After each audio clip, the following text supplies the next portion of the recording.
Because of his addiction, Amin has several needle scars on his arm. His young niece Alpha draws lines among the scars with a marker to make it prettier. Amin gives her a ladybug as thanks before falling asleep. Many years later, 13-year-old drunk Alpha gets a stick and poke tattoo at a party. She feels very dizzy after the experience. Her friend Adrian rushes to check on her and she agrees to be taken home. Later, Alpha's mother Tahar isn't happy about her state and immediately gets her daughter in the tub to wash off the party smell. Alpha asks her if she still loves her and Tahar says yes with a lot of frustration. At that moment Alpha throws up. When Tahar takes her clothes off, she finally sees the tattoo on Alpha's arm and freaks out. She asks where she got it and if the needle was clean or shared.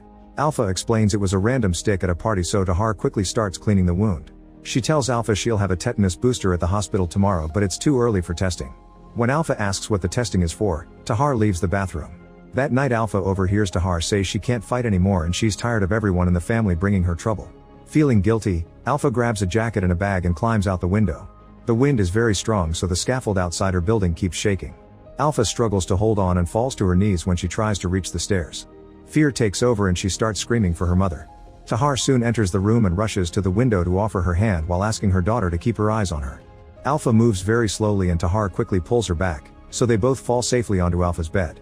They cling to each other as Alpha apologizes, and Tahar sings to calm her down. The next day at the hospital, Alpha is too scared to get the vaccine. The doctor lets her do it herself, so Alpha takes the needle and closes her eyes before injecting it. She's surprised to realize that it's only a small prick. The doctor puts a band-aid on her arm and Alpha asks about the test Tahar mentioned, but she'll have to wait 2 weeks for that. Alpha asks what the test is for, so the doctor tells her about a new virus that has been spreading around the world. A flashback shows Tahar working as a doctor. She notices that last night's meals are still in the cart and scolds a nurse for not handing them out. The nurse explains that this isn't her floor and that the rest of the staff left. She's been doing the best she can to help patients, but there's only so much she can do alone. Then Tahar decides to deliver the meals herself. It's revealed that this new virus slowly turns people into marble and causes them to cough up dust. On the last bed in the ward, a man's body has finally completely transformed and he's now dead. Tahar disconnects all the machines and covers the body with a blanket. In the present, Alpha goes to school after the hospital visit and arrives late for her English class. Her tattoo wound keeps itching because it's infected, so she scratches it over the bandage. While discussing today's book, a student starts arguing with the teacher and calls him a slur for being gay. The teacher says they'll talk after class and asks Alpha for her late slip. When she brings it to him, her wound drips blood on his things. The class starts gossiping about this, but the teacher doesn't notice and asks Alpha for her interpretation of the book. He's glad to hear she has some deep things to say, but the moment is interrupted when the other students finally point out that Alpha's tattoo keeps bleeding. The teacher sends her to see the nurse and Alpha grabs her things from her desk, only for the other teens to move away from her. Adrian follows Alpha and they end up smoking in the bathroom. He doesn't understand why the tattoo keeps bleeding, but Alpha dismisses his worries. Suddenly she hears someone whistling and closes the door after throwing away the cigarette, though Adrian doesn't hear anything and thinks she's imagining things. They stare at each other awkwardly and suddenly start kissing. When Adrian's hand touches her naughty place, she stops him and says they won't have their first time in a dirty bathroom. Adrian is embarrassed and turns around to pee. When Alpha gets home, she gets scared because she finds things moved around and a total mess in Tahar's office. Suddenly she hears a noise and follows it to find Amin in her bedroom. She hasn't seen him in years, so she doesn't recognize him and runs to hide in the kitchen. Amin comes looking for her, so Alpha grabs a knife to defend herself, still thinking he's an intruder. He explains he's her uncle and mentions her grandparents' names to prove it. Alpha still doesn't trust him and threatens him with the knife when he tries to take food. Amin tells her about the times he babysat her and took her to the beach, but Alpha still doesn't remember and wonders why his body is shaking so much. A frustrated Amin just takes the knife from her hand and goes to the living room to watch TV. Alpha follows him with the knife again and keeps it pointed at him until Tahar arrives and confirms this man is her brother. Tahar apologizes for not telling Alpha that her uncle would be staying with them, thinking she'd recognize him. She tells Alpha to kiss him hello and she refuses, so Tahar forces her to do so as she reminds her of her manners.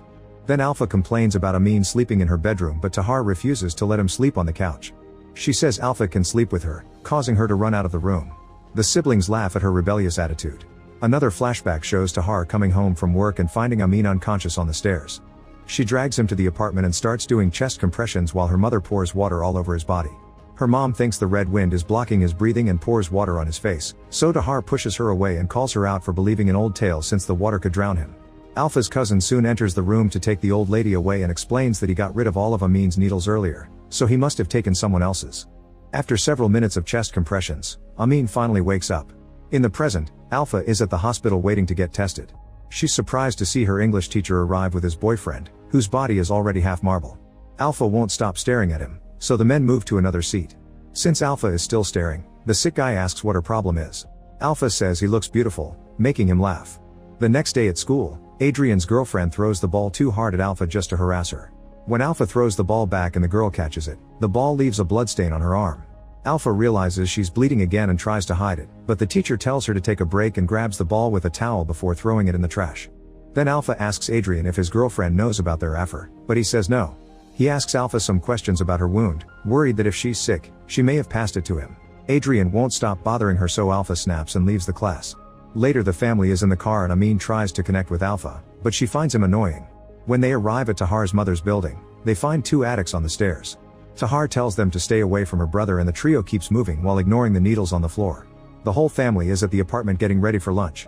Alpha's grandmother is an indigenous woman and talks in her native language, so Alpha doesn't understand her. The meal is very lively and at one point Tahar starts singing with her sisters, but Alpha finds them all cringeworthy.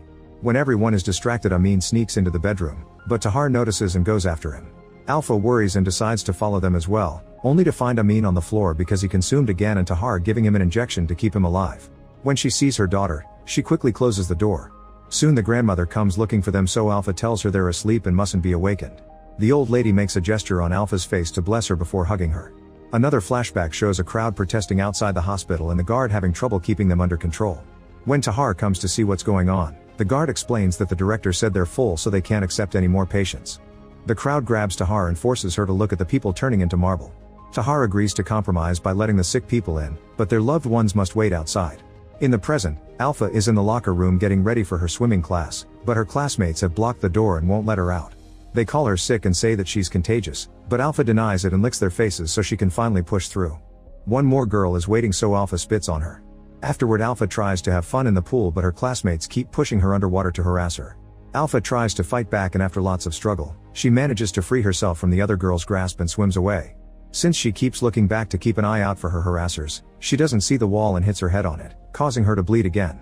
The water around her turns red and all the other kids scream as they hurry to get out of the pool. That night Alpha can't sleep because Amin keeps shaking and groaning in pain. She covers him with a blanket and rubs his body to try to help him, but it doesn't work. Alpha says she'll get Tahar, but Amin doesn't let her leave and leans against her, silently asking for a hug. When Alpha comforts him, he starts to cry and soon she's crying too. Then Alpha goes to Tahar's office and cries herself to sleep there. Sometime later Tahar is called to the school to discuss Alpha's situation. Before going to the principal's office, she reminds her daughter not to tell anyone about Amin. Tahar tells the principal that bleeding is normal after tests, but he explains that students are afraid of getting infected and parents have been bothering him about it. He wants to see the test results when they're ready and Tahar gets offended, saying everything's fine. She ignores Alpha when she says that they'll kill her if she stays. When it's time for English class, nobody is happy to see their teacher, but Alpha notices he's been crying. He tries to start the class normally, but he ends up having a breakdown, implying his boyfriend is dead. At the hospital, Tahar sees that Alpha's tests are negative. However, she's worried that they may have tested her too soon and wants to do it again, ignoring the other doctor when she says she's overreacting. Alpha comes to the hospital after class and Tahar decides to examine her herself. Alpha starts coughing and feels like she can't breathe as terror takes over her mind, meaning she's having a panic attack. Tahar makes her lie down and tries to keep her calm, only to be startled by something on Alpha's lips. Thankfully it's only drool, not dust. Then Tahar announces that Alpha will stay in the hospital the whole day for observation. In the evening, Tahar spends her hours studying the new disease. She almost falls asleep, but she keeps herself awake by poking a knife. Her finger ends up with a small wound, which snaps her out of her doze. Then she checks on her family and discovers neither of them can sleep. They're so similar that they move the same way in their beds. Tahar sits next to her daughter and pricks her finger with a needle. Next she makes their wounds touch, saying that if something happens to Alpha, it must happen to her too. She keeps their fingers pressed and kisses them. In another flashback, Tahar walks through a corridor full of bodies. When she reaches her patients, she stares at all the beds, losing all hope. In the present, Amin tries to exercise but collapses after just a few minutes. When he gets too loud, Alpha reminds him to stay quiet because Tahar is seeing patients in her office. Amin asks why she isn't at school and Alpha claims to be sick before asking him why he's still living with them. She says being a junkie is a choice, not an illness, and thinks he's too scared to self-delete. Amin swears he'd love not being in this room with her right now. A flashback reveals that Amin used to have the mysterious illness. Tahar takes samples of his blood and the rocky formations on his back while he asks to see little Alpha, but Tahar refuses. Suddenly his hard skin starts bleeding, but the blood is red dust. When Tahar tries to take a new sample, the rocky skin crumbles and Amin yells in pain. A horrified Tahar quickly bandages his back to try to keep it in one place, but Amin says it's too late. Back to the present, Tahar checks on Alpha and makes her drink lots of water, to the point that Alpha almost chokes. Amin then starts talking in his mother's language, calling out Tahar for doing the water thing like their mom used to do for the Red Wind. He doesn't think an atheist doctor following superstitions is a good thing. The siblings begin to argue while Alpha can't understand anything. Amin snaps, saying this only reminds him of the time his own family tried to drown him. Alpha manages to understand the words Red Demon from Amin, and Tahar threatens to kick him out if he keeps talking about it. A very angry Amin tries to leave on his own accord, but Tahar stops him, wondering why he suddenly cares about his future. Alpha asks her mother why Amin isn't allowed to leave, and Tahar screams at her, saying she's tired of Alpha always getting in trouble too. Alpha angrily tells her to leave her room, so Tahar steps out and locks the door. That night Alpha is awakened by her window breaking as her ceiling starts to come down. Posters and furniture get crushed before the ceiling gets close enough for her to touch. She screams as she tries to push it back to no avail. Then she starts having trouble breathing and her whole body shakes, revealing this is a nightmare she's having during a panic attack. Amin appears next to her to comfort her and gently helps her calm down. Then he opens the window and convinces Alpha to leave with him. Moments later the duo is running through a soccer field, fooling around with the local team. Next they go to a club where Amin lets Alpha smoke and drink. A marbled lady is dancing on top of the bar and Alpha stares at her for a second before joining her uncle on the dance floor. Suddenly Amin's arm becomes stiff in the air and he has to push it down by force. Then his other arm does the same and he has to repeat the process.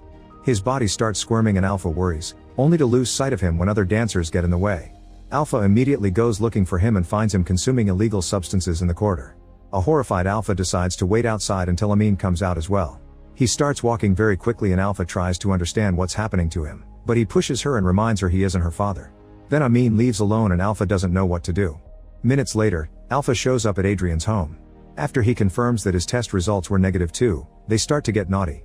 However, in the middle of it, Alpha begins having a panic attack and clings to him. When she looks at his shoulder, she's shocked to see a tattoo that matches hers.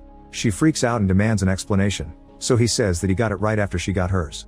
He didn't say anything because he was afraid he could be sick from sharing the needle and didn't want his classmates to harass him too. Adrian apologizes for not being more supportive, but Alpha leaves anyway. In a flashback, Tahar is in the middle of her night shift and calls home, but nobody picks up. Then she calls her mother and asks if she's heard from Amin, who was supposed to babysit Alpha. Her mother doesn't approve of Amin being around the child, but Tahar swears he's better now. In the present, Alpha takes the bus and finds Amin. She admits she's scared of being sick and he assures her she isn't, otherwise she would be Rocky by now. Then Amin asks Alpha not to wake him up if he falls asleep. They get off the bus and Amin tells Alpha to wait while he buys something to deal with the effects of what he consumed. Alpha stares at the sea until she hears a noise. She turns around and finds Amin injecting his arm. She panics and runs to the nearest hotel to ask an adult for help. In the flashback, Tahar drives very fast until she makes it to a hotel, where she finds little Alpha sleeping and Amin consuming. She yells at him and slaps him, causing her daughter to cry. She takes her to the bathroom and comforts her before asking her to wait there. Tahar then talks to Amin, unaware that Alpha is spying on them. They start arguing and Amin admits he doesn't want to end up in the hospital like the other people who have the marble disease. He wants to live with Tahar, but she says no because she doesn't want him around Alpha, not to mention she wouldn't be able to invite friends over. Then Amin tries to inject himself with a shaking hand and Tahar helps him to avoid injuries, which causes her to have a breakdown. In the present, Alpha wakes up in the hotel and finds Amin and Tahar in the other bed. She finally remembers the day she wrote on his arm and Amin opens his hand, but there's nothing in it. Alpha holds it as he passes out. Tahar wakes up and freaks out, ready to do CPR on Amin. Alpha tries to stop her and says he asked not to be revived, but Tahar pushes her off and gives Amin an injection. The images of the present mix with what happened in the hotel last time. Alpha apologizes to her uncle for letting her mother wake him up. Another flashback shows Amin completely covered in marble in the hospital.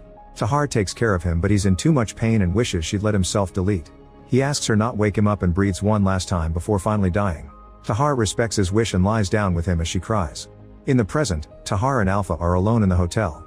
It turns out Amin died when Alpha was 5 and she started to hallucinate him after getting the tattoo because he's the manifestation of her fear of ending up like him. Tahar has been playing along and tells Alpha they can bring Amin home, but Alpha says no, finally ready to move on. Relief causes Tahar to cry and Alpha hugs her, saying it's finally over before singing for her. Later in the car, the duo watches the strong wind blow the red dust from the road all over the place. When they finally get home, Amin gets out of the car too and Alpha watches him disintegrate in Tahar's arms, causing her to collapse in grief. Make sure to subscribe and turn on notifications so you can watch more videos like this. Thanks for watching.